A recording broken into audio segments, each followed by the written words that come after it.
Assalamualaikum warahmatullahi wabarakatuh. Hari ini kita akan belajar tentang iman kepada kitab-kitab Allah. Kata kitab berasal dari bahasa Arab yaitu kataba yaktubu kitaban yang artinya menulis. Dalam bahasa Arab, al-fardu yang artinya kewajiban. Menurut istilah, kitab adalah kumpulan wahyu Allah yang diturunkan kepada Rasul-Nya yang ditulis dalam lembaran-lembaran dan dijilid menjadi bentuk buku. Beriman kepada kitab-kitab Allah adalah mempercayai dan meyakini dengan sepenuh hati bahwa Allah Subhanahu wa taala telah menurunkan kitab-kitabnya kepada para rasulnya dari Lauhul Mahfuz dan yakin bahwa segala isi yang terkandung di dalamnya adalah benar.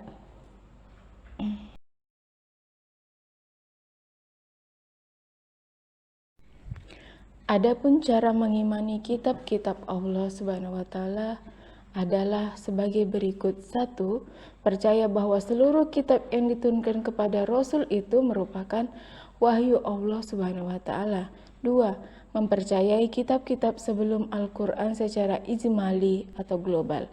Maksudnya, mengimani kitab-kitab yang diturunkan Allah Subhanahu wa taala sebelum Al-Quran tanpa mengikuti ajarannya.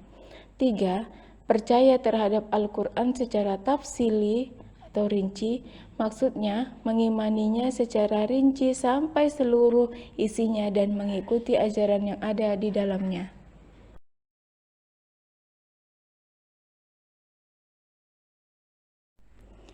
Macam-macam kitab Allah. Kitab-kitab Allah yang diturunkan kepada para rasulnya sejak zaman dahulu sampai zaman Nabi Muhammad SAW disebut kitab samawi. Kitab samawi artinya kitab yang berasal dari langit, yaitu kitab yang diturunkan dari Tuhan. Kata langit menunjukkan sesuatu yang bersifat kiasan atau majasi. Kata samawi dimaksudkan untuk arti Tuhan atau Allah Subhanahu wa taala. Yang lazimnya bersifat tinggi seperti tingginya langit yang tidak terjangkau oleh pikiran manusia. Kitab-kitab Allah Subhanahu wa taala yang wajib kita imani ada 4, yaitu sebagai berikut.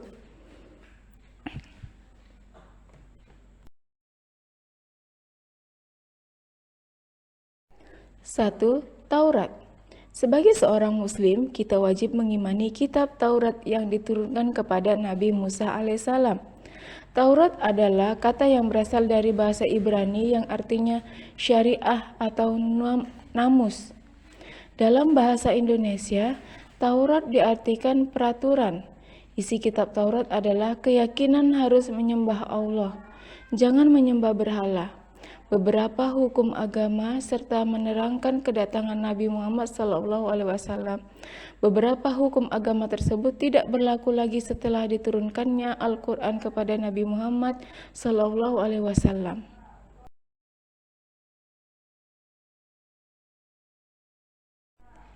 2. Jabur. Jabur merupakan kitab Allah Subhanahu wa taala yang diturunkan kepada Nabi Daud.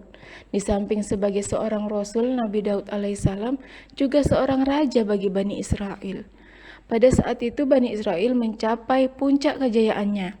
Nabi Daud alaihissalam mengajak Bani Israel agar menyembah Tuhan yang Maha Esa.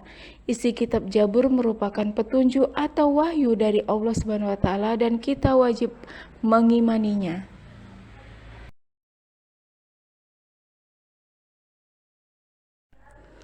3. Injil. Injil berasal dari bahasa Yunani.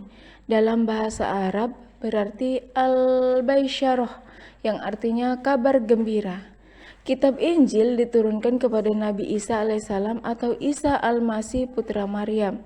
Setiap orang Islam wajib mengimani kitab suci ini, sebagaimana kewajiban mengimani kitab suci Taurat, Jabur, dan Al-Quran. Kitab Injil diturunkan sebagai pedoman untuk menyatakan keyakinan tauhid terhadap Ilahi.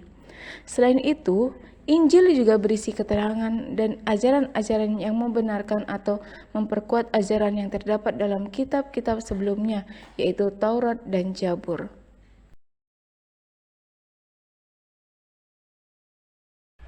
4. Al-Quran. Menurut bahasa, Al-Quran berasal dari kata qara'a yaqra'u Qur'anan yang berarti bacaan. Al-Quran adalah kitab suci terakhir yang diturunkan kepada Nabi Muhammad SAW. Al-Quran tidak akan dapat diubah oleh siapapun. Al-Quran diturunkan kepada Nabi Muhammad SAW melalui malaikat Jibril secara bertahap dalam kurun waktu 22 tahun, 2 bulan, dan 22 hari. Al-Quran terdiri atas 30 juz, 144 surah, 6.236 ayat, 74.437 kalimat, dan 325.345 huruf. Peristiwa turunnya Al-Quran disebut Nuzulul Quran. Wahyu pertama diturunkan pada tanggal 17 Ramadan, tahun pertama kerasulan Nabi Muhammad SAW di Gua Hiro ketika Nabi Muhammad SAW sedang berkhalwat. Ayat terakhir turun pada tanggal 9 Zulhijjah tahun ke-10 Hijriah di Padang Arafah ketika Nabi Muhammad SAW sedang menunaikan haji wada.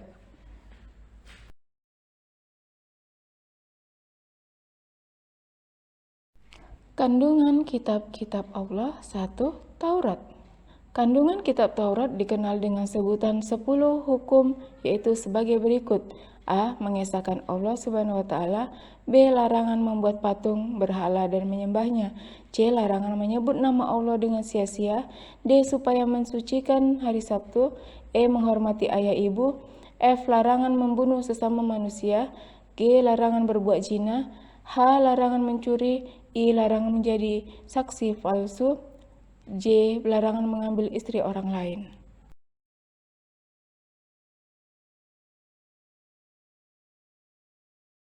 Dua. Kitab Jabur diturunkan kepada Nabi Daud alaihissalam pada 10 sebelum Masehi untuk disampaikan dan dijadikan pedoman hidup bagi umatnya. Lihat kembali surah Al-Isra surah ke-7 ayat 55. Jabur menggunakan bahasa Kipti. Isi kitab Jabur adalah doa, zikir, nasihat, dan hikmah serta menyeru manusia kepada agama tauhid. Kitab ini tidak berisi syariat sebab Nabi Daud dan umatnya diperintahkan mengikuti syariat Nabi Musa.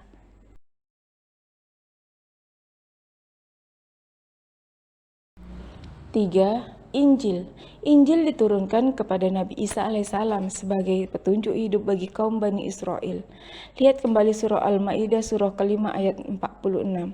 Kitab ini menggunakan bahasa Suryani. Isi kitab Injil antara lain sebagai berikut. A. Seruan bertauhid kepada Allah Subhanahu wa Ta'ala. B. Ajaran hidup zuhud dan menjauhi kerusakan terhadap dunia. C. Menghapus sebagian hukum Taurat yang tidak sesuai lagi dengan zaman. D. Terdapat keterangan bahwa kelak akan datang utusan Allah Subhanahu wa Ta'ala yang terakhir bernama Ahmad atau Muhammad untuk menyempurnakan ajaran para rasul pendahulunya.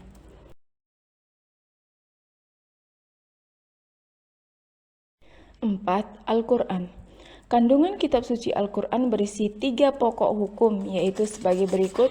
A. Hukum-hukum i'tiqadiyah, yaitu hukum-hukum tentang keyakinan seperti percaya pada Allah Subhanahu wa Ta'ala, malaikat, kitab-kitab, para rasul, hari akhir, dan takdir. B. Hukum-hukum quluhiyah,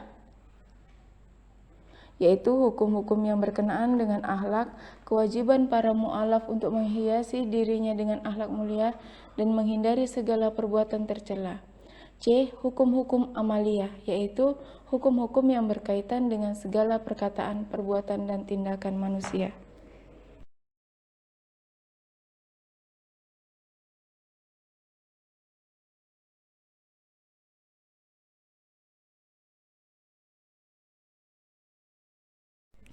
Demikian materi kita hari ini.